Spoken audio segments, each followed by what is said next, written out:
Hi, എല്ലാവർക്കും നമസ്കാരം. ഞാൻ റസ്മിൻ. ഭയങ്കര സങ്കടകരമായിട്ടുള്ള ഒരു കാര്യം രാവിലെ തന്നെ കണ്ടു. വേറെ ഒന്നുമല്ല, ഞങ്ങള് ഈ കഴിഞ്ഞ ദിവസം ഒരു പ്രോഗ്രാമിന് പോയിരുന്നു. ഞാൻ, എന്റെ സീസണിലുണ്ടായിരുന്ന നോറ, അതുപോലെ ഈ സീസൺ 7 ആദില നൂറയായിട്ട് നമ്മുടെ മലബാർ ഗോൾഡ് ആൻഡ് ഡയമണ്ട്സിന്റെ ഫൈസൽക്കാട് ഹൗസ് വാമിങ്ങിന് കോഴിക്കോട് പോയിട്ടുണ്ടായിരുന്നു. നമ്മളെ ഇങ്ങോട്ട് വിളിച്ചു, ഇൻവിറ്റേഷനൊക്കെ അയച്ചു. എല്ലാവരും ഓൾമോസ്റ്റ് എല്ലാ മേഖലയിലുള്ള ആൾക്കാരും അവിടെ വന്നിട്ടുണ്ടായിരുന്നു. ഞങ്ങൾ വളരെയധികം നല്ല രീതിയിൽ തന്നെയാണ് ട്രീറ്റ് ചെയ്തത്.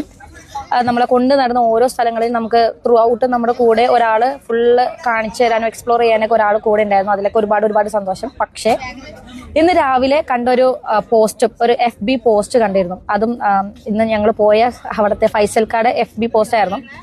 വേറെ ഒന്നുമല്ല, വീട്ടിൽ വിളിച്ച് വരുത്തിയിട്ട് അപമാനിക്കുക എന്ന് പറയില്ലേ, എന്നെ അല്ല, എന്റെ ഫ്രണ്ട്സിനെയാണ്. അപ്പോ മനുഷ്യനായിട്ട് കാണാൻ പറ്റാത്ത ആൾക്കാർ ഭയങ്കര സങ്കടം.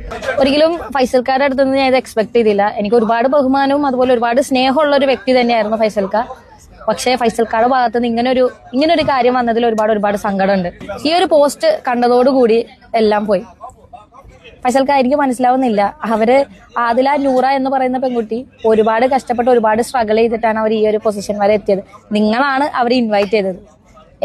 എന്നിലൂടെ, അതായത് എന്റെ അടുത്ത് നിന്നാണ് കോണ്ടാക്ട് മേടിച്ചിട്ട് അവരെ കോണ്ടാക്ട് ചെയ്തതും കോർഡിനേറ്റ് ചെയ്തതും ഞങ്ങൾ എല്ലാവരും ഒരുമിച്ച് വന്നത്.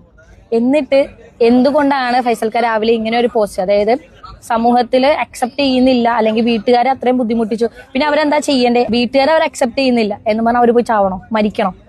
വീട്ടുകാർ കൊല്ലുന്നു പറഞ്ഞു, സ്വന്തം മക്കളെ കൊല്ലാൻ മടിക്കാത്ത വീട്ടുകാരാണ് അവരുടെ.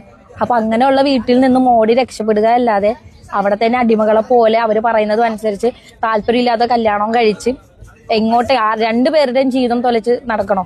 എനിക്കത് മനസ്സിലാവുന്നില്ല.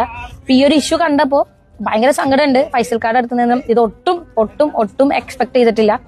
അപ്പോ ഇനി എനിക്ക് നിങ്ങളെ തിരുത്താനോ അല്ലെങ്കിൽ പറഞ്ഞു മനസ്സിലാക്കാനോ ഞാൻ ഒരാളും അല്ല. പക്ഷെ മനുഷ്യനായിട്ട് കണ്ടു കഴിഞ്ഞാൽ അത്രയും നല്ലത്. അത്ര പറയാനുള്ളൂ.